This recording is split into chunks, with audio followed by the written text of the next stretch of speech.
श्री गणेशाय नमः। जय श्री कृष्ण। राधे राधे। नमस्कार दोस्तों आप सभी को आने वाली सोमवती अमावस्या की हार्दिक शुभकामनाएं। दोस्तों, चैत्र माह के कृष्ण पक्ष की अमावस्या तिथि बेहद खास है। इस साल चैत्र मास की अमावस्या तिथि सोमवार के दिन पड़ रही है, जिसके कारण ये अमावस्या सोमवती अमावस्या होगी।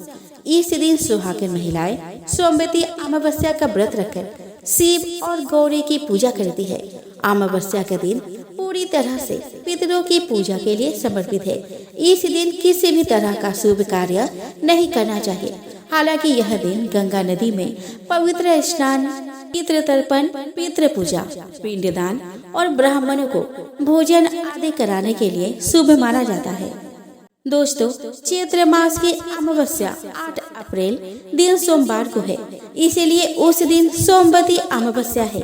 चैत्र मास के कृष्ण पक्ष की अमावस्या तिथि 8 अप्रैल को तड़के 3:11 से शुरू होगी और यह तिथि उस दिन ही रात 11:50 पर खत्म होगी। ऐसे में उदया तिथि के अनुसार सोमवती अमावस्या 8 अप्रैल को है। इस दिन स्नान दान के लिए शुभ समय ब्रह्म मुहूर्त 4:32 से 5:18 तक है। ब्रह्म मुहूर्त में आप सोमवती अमावस्या का स्नान और दान कर सकते हैं।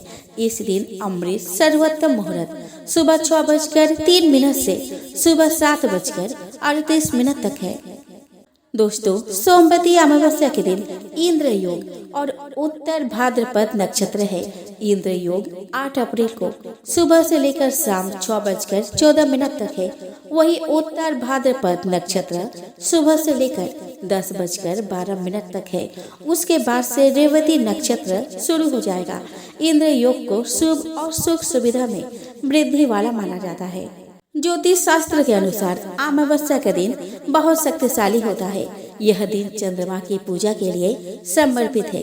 इस दिन चंद्रमा अपने अस्त काल में होता है। यदि आपकी जन्म कुंडली में चंद्रमा खराब स्थिति में है तो यह निश्चित रूप से आपकी भावनाओं और संवेदनाओं को प्रभावित करता है। अमावस्या के दिन चंद्रमा को जल चढ़ाने और भगवान शिव की पूजा करने से शुभ फलों की प्राप्ति होती है।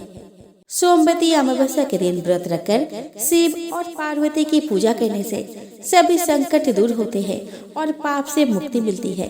इसके साथ ही वैवाहिक जीवन की समस्याएं दूर होती है। सोमवती अमावस्या पर स्नान और दान करने से पितर खुश होते हैं। तर्पण करने से पितरों का आशीर्वाद प्राप्त होता है। दोस्तों, सोमवती अमावस्या हिंदू धर्म में विशेष धार्मिक महत्व रखती है। इस दिन सुहागिन महिलाओं द्वारा अपने पति की दीर्घायु कामना के लिए व्रत रखने का विधान है। इस दिन मौन व्रत रखने से सहस्र गोदान का फल प्राप्त होता है, ऐसा पुराणों में वर्णित है। विशेषकर सोमवार को भगवान शिव जी का दिन माना जाता है, इसीलिए सोमवती अमावस्या पर शिव जी की आराधना, पूजन अर्चना उन्हीं को समर्पित होता है।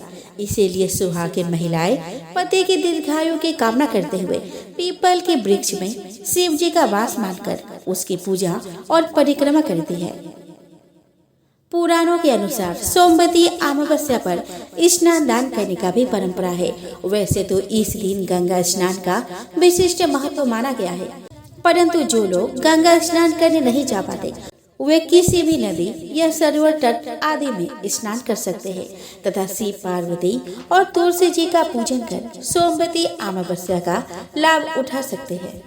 दोस्तों, ऐसा माना गया है कि पीपल के मूल में भगवान विष्णु, तनिय में शिव जी तथा अग्रभाग में ब्रह्मा जी का निवास होता है। अतः इस दिन पीपल के पूजन से सौभाग्य की वृद्धि होती है। सोमवती अमावस्या के दिन पीपल की परिक्रमा करने का विधान है। उसके बाद गरीबों को भोजन कराया जाता है। सोमवती अमावस्या के दिन की यह भी मान्यता है कि इस दिन पितरों को जल देने से उन्हें तृप्ति मिलती है। महाभारत काल से ही पितृ विसर्जन की अमावस्या, विशेषकर सोमवती अमावस्या पर तीर्थ स्थलों पर पिंडदान करने का विशेष महत्व है। सोमवती अमावस्या के दिन 108 बार तुलसी परिक्रमा करें। सोमवती अमावस्या के दिन सूर्य नारायण को जल देने से दरिद्रता दूर होती है। जिन लोगों की पत्रिका में चंद्रमा कमजोर है, वह जातक गाय को दही और चावल खिलाए तो उन्हें मानसिक शांति प्राप्त होंगी। पर्यावरण को सम्मान देने के लिए भी सोमवती अमावस्या के दिन पीपल की वृक्ष की पूजा करने का विधान माना गया है।